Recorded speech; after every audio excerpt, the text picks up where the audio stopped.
आज हम topic start करेंगे। इस टॉपिक का नाम है कैपेसिटर्स। ओके, इलेक्ट्रोस्टैटिक चार्जेस के अंदर हम स्टडी करेंगे capacitor. Capacitor it is a device, ये एक डिवाइस है that store electrical energy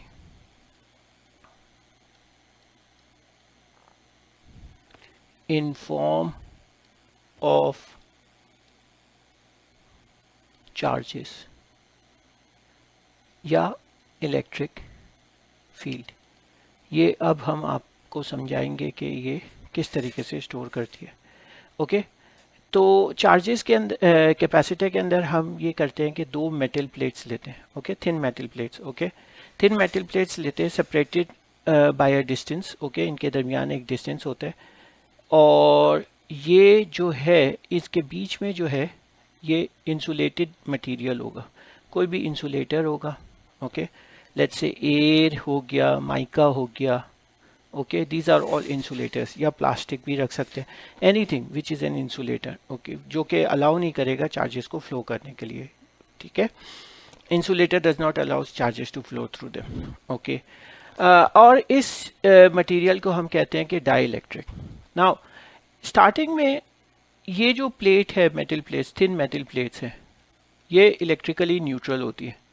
electrically neutral का मतलब क्या है? स्टार्टिंग में लेट्स से ये आपके पास ये थिन प्लेट है, तो इसके पर जितने प्लस चार्ज हैं, लेट्स से प्लस चार्जेस, इसके पास 4 प्लस चार्जेस है, तो उतने ही नेगेटिव चार्जेस होंगे। तो इन दिस सेंस ये इलेक्ट्रिकली न्यूट्रल होती है initially these plates are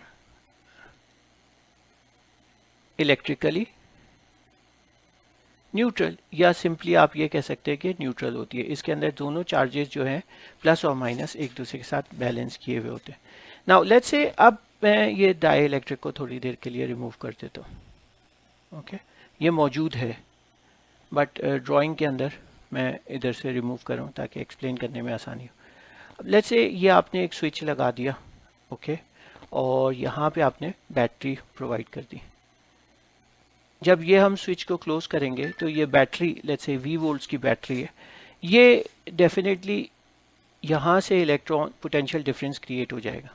okay, जो इलेक्ट्रॉन्स है वो, ये जो एक्सेसिव ये इलेक्ट्रॉन्स है जो न्यूट्रल हैं, अब ये न्यूट्रल नहीं रहेगी क्योंकि इलेक्ट्रॉन्स को ये पॉजिटिव टर्मिनल अट्रैक्ट करना शुरू करेगा, तो इलेक्ट्रॉन्स इसकी तरफ आएंगे। ओके, इलेक्ट्रॉन्स आएंगे और बैटरी के अंदर पुश, बैटरी हमेशा मैंने बताया था बैटरी पुश प्रोवाइड करती है। ये पुश कहाँ से आती है?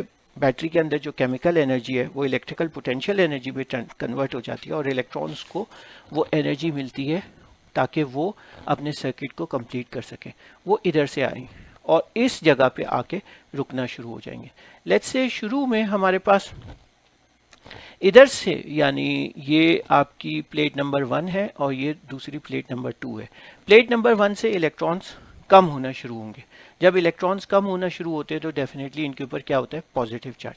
ये एक इलेक्ट्रॉन निकला, यहाँ से आया, पुश हुआ और यहाँ पे आके रुक जाएगा। इसी तरीके से नंबर ऑफ इलेक्ट्रॉन्स जो है वो यहाँ से लेट्स से 6 इलेक्ट्रॉन्स निकले और 6 के 6 इलेक्ट्रॉन्स यहाँ पे आके रुक जाएंगे। अब ये जो ट्रांजिशन है ये चलता रहेगा। किस वक्त तक चलता रहेगा? जब तक कि इन दोनों के दरमियान का, यानी इस प्लेट्स के दरमियान का जो पोटेंशियल है वो इस बैटरी के पोटेंशियल के बराबर नहीं हो जाता। मिसाल के तौर पे अगर बैटरी 5 वोल्ट्स की हमने लगाई है तो ये उस वक्त तक ये फ्लो चलता रहेगा इलेक्ट्रॉन्स का, ये सिलसिला यहाँ इस वाली प्लेट से, प्लेट नंबर 1 से निकल के प्लेट नंबर 2 पे जाके डिपॉजिट होना, ये उस वक्त तक चलता रहेगा जब तक कि इस दर 5 वोल्ट डेवलप नहीं हो जाते। ओके, बिल्कुल इसी तरीके से बात है कि ये आपके पास वाटर का फ्लो है। ठीक है, जब तक इन दोनों के दरमियान डिफरेंस रहेगा तो पानी जो है वो फ्लो करता रहेगा। जैसे जैसे डिफरेंस कम होना शुरू हो जाएगा, जैसे जैसे डिफरेंस कम होना शुरू हो जाएगा और ये एक ही लेवल पे आ जाएंगे तो फ्लो रुक जाएगा।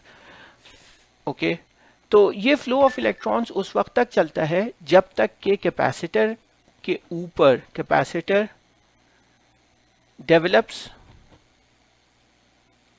the potential of the battery. Okay, flow will continue till the capacitor develops the potential of the battery. Flow will continue. Once they are on same potential, the flow of electrons will stop. Okay, जब तक ये flow, जब ये यहाँ पर जैसे जैसे time गुजरता जाएगा, जैसे इलेक्ट्रॉन्स यहाँ से यहाँ पे आ गए तो इधर 1 वोल्ट डेवलप होगा, फिर 2 वोल्ट डेवलप होगा अक्रॉस द प्लेट्स, फिर 3 वोल्ट्स होगा, 3.5, 4, 4.5, और जब ये जैसी लेट्स से बैटरी की वोल्टेज है 5 वोल्ट्स, तो फिर उस वक्त आके ये स्टॉप हो जाएगा। अब होता क्या था, जब पहले हम अगर इसके बीच में हम कंडक्टर लगा देते, कंडक्टर लेट्स से अगर मैं कोई कंडक्टर लगा देता, लेट्स से यहाँ पर कोई मेटेलिक रॉड रख देता, तो होता क्या, ये इलेक्ट्रॉन्स यहाँ से यहाँ पे आते और फिर इस तरीके से अपना सर्किट को कंप्लीट कर लेते, फ्लो कर जाते, और यहाँ पर इस इन प्लेट्स के ऊपर कोई चार्जेस नहीं डेवलप होते, कोई चार्जेस रुकता नहीं, ठहरते नहीं इलेक्ट्रॉन्स। ओके, लेकिन क्योंकि इसके बीच में इंसुलेटर है तो इलेक्ट्रॉन्स को वो पाथ नहीं मिल रहा, ताकि वो इस positive terminal of the battery तक वापस आ सके। ओके, तो सारे इलेक्ट्रॉन्स प्लेट नंबर 1 से निकल के प्लेट नंबर 2 पे डिपॉजिट होना शुरू हो जाते हैं। तो जितने इलेक्ट्रॉन्स प्लेट नंबर 1 से निकले उतने ही इलेक्ट्रॉन्स प्लेट नंबर 2 पे जाके डिपॉजिट हो जाते हैं। या हम ये कहते हैं कि प्लेट नंबर 1 पॉजिटिवली चार्ज हो जाती है और प्लेट नंबर 2 आपके पास नेगेटिवली चार्ज हो जाती है। और ये उस वक्त तक चलता रहेगा जब तक कि बैटरी का पोटेंशियल जो है वो प्लेट्स के दरमियान के पोटेंशियल के बराबर नहीं हो जाए। प्लेट्स के दरमियान पोटेंशियल बढ़ना शुरू होता है, लाइक लेट्स से 1 वोल्ट, और बैटरी के दरमियान 5 वोल्ट्स, फिर 2 वोल्ट्स, फिर 5 वोल्ट्स, फिर 3 वोल्ट्स, और फिर 5 वोल्ट्स। इस तरीके से चलता रहता है अनटिल एंड अनलेस कि जब ये 5 वोल्ट्स होता है और यहाँ पे भी 5 वोल्ट्स होता है, तो नो पोटेंशियल डिफरेंस, और फिर जो है वो नो पोटेंशियल डिफरेंस, और चार्जेस या इलेक्ट्रॉन्स डू नॉट फ्लो। क्योंकि इलेक्ट्रॉन्स फ्लो करते हैं और इलेक्ट्रॉन्स के ऊपर चार्जेस होते हैं, तो डेफिनेटली नो पोटेंशियल डिफरेंस, तो चार्जेस या electrons does not flow. Okay, ये बात तो क्लियर होगी। अब जनाब हुआ क्या कि यहाँ पर आपके पास इलेक्ट्रॉन्स आ गए, लेट्स से 6 इलेक्ट्रॉन्स, और 6 इलेक्ट्रॉन्स यहाँ से सफ़र शुरू किया था इन्होंने, यहाँ पे आके रुक गए क्योंकि इनको कोई कंडक्टिंग पार्ट नहीं मिला, तो ये यहाँ पे रुक गए। अब इससे अगर लेट्स से मैं बैटरी को रिमूव कर दिया और ये इसका ये टर्मिनल और ये इसका ये टर्मिनल, तो इस वक्त इस जगह पे ड्यू टू इंसुलेटर या डाई इलेक्ट्रिक जो इसके बीच में लगा हुआ है, तो ये चार्जेस इसके अंदर ट्रैप हो गए, ये चार्जेस इसके अंदर आके फंस गए, और ये चार्जेस हम ये कह सकते हैं कि electrical energy in the form of charges हमने स्टोर कर ली। ओके, या यहाँ पर एक इलेक्ट्रिक फील्ड जनरेट होना शुरू हो जाती है, तो ये इलेक्ट्रिक फील्ड की फॉर्म में हमने चार्जेस को स्टोर कर दिया। फॉर द टाइम बीइंग आप ये समझ सकते हैं कि चार्जेस गेट्स ट्रैप। ओके, और फिर जो है वो कैपेसिटर क्या कर गया, स्टोर कर गया चार्जेस। ओके, स्टोर कर गया चार्जेस या इलेक्ट्रिक फील्ड जो हमने बताई है। अब तो इस वजह से कैपेसिटर क्या है, एक ऐसी डिवाइस है जो कि चार्जेस को स्टोर कर सकता है। अब ये स्टोर चार्जेस को हम किस तरीके से यूज कर सकते हैं, लेट्स से ये यहाँ पे पॉजिटिव हो गया, ओके 6 पॉजिटिव थे, और यहाँ पर आपके पास 6 नेगेटिव थे। अब अगर हम कोई कंडक्टिंग पाथ बना दें इसके दरमियान, और यहाँ पर लेट्स से एक बल्ब लगा देता हूँ मैं, ओके, और यहाँ पर मैंने एक स्विच लगा दिया, ओके, और फिर इसको कनेक्ट कर दिया नेगेटिव टर्मिनल से। अब ये फिर से इलेक्ट्रॉन्स क्या करना शुरू करेंगे, यहाँ से फ्लो करेंगे और ये अपने पॉजिटिव टर्मिनल की तरफ आ जाएंगे। ये इलेक्ट्रॉन्स का फ्लो है, और कन्वेंशनल करंट का डेफिनेटली अपोजिट होगा इसके, तो ओ सॉरी ये कन्वेंशनल करंट है, ओके, एम्पेयर्स। ओके, तो ये फ्लो करना शुरू हो जाएंगे। ये इलेक्ट्रॉन्स यहाँ से निकलेंगे एक, फिर आहिस्ता आहिस्ता क्या होगा कि देखेंगे कि इलेक्ट्रॉन्स कम होना शुरू हो गए, यानी यहाँ से सारे इलेक्ट्रॉन्स निकल के इस कंडक्टिंग पाथ में से होते हुए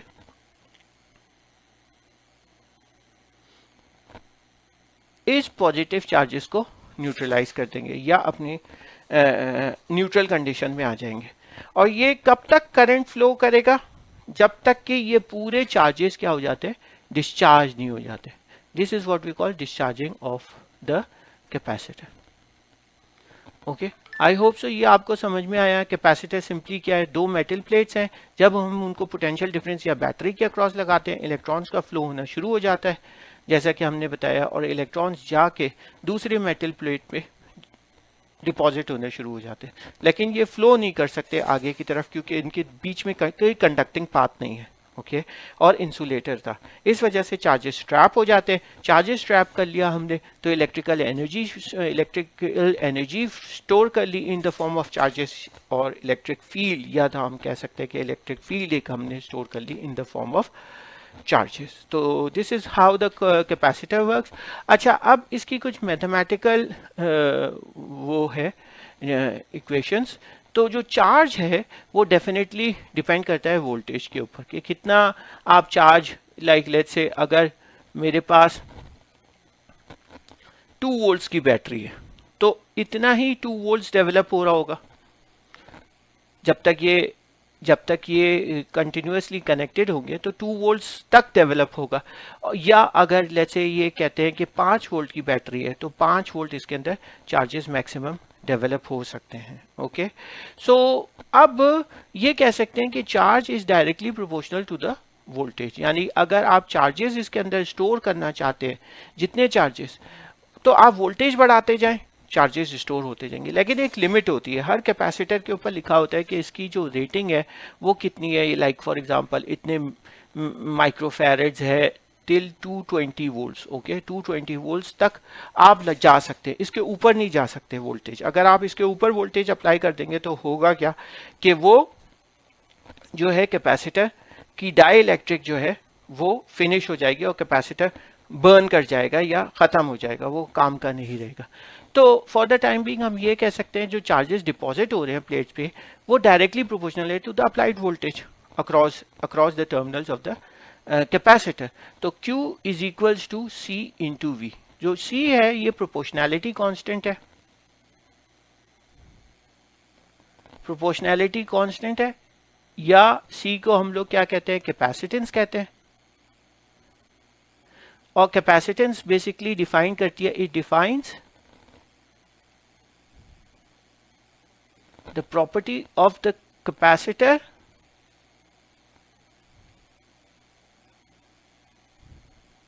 टू स्टोर चार्जेस। जितनी ज्यादा कैपेसिटेंस होगी उतने ज्यादा चार्जेस आप स्टोर कर सकते हैं for a given voltage. Okay, charges store कर सकते हैं।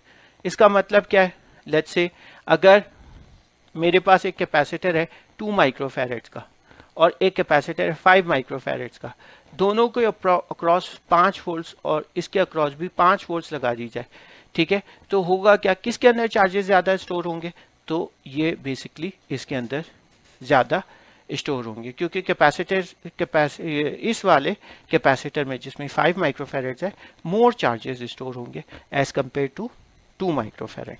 Okay, charges are store. अब जनाब जो कैपेसिटेंस की बात करें तो ये capacitance C is equals to Q upon V।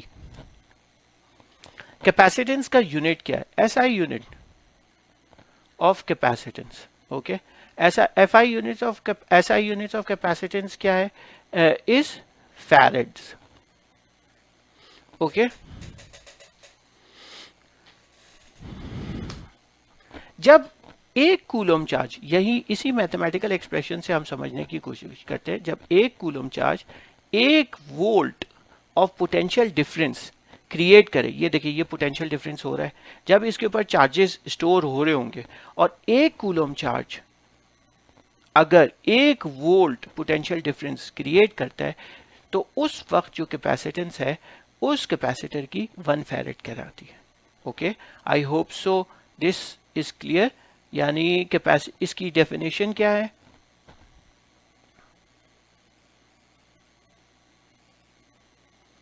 एक second,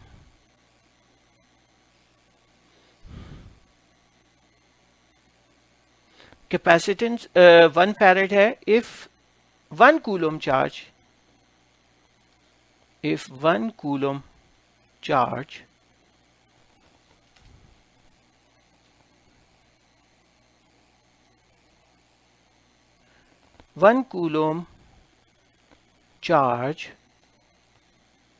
given to the plates of the capacitor produces a potential difference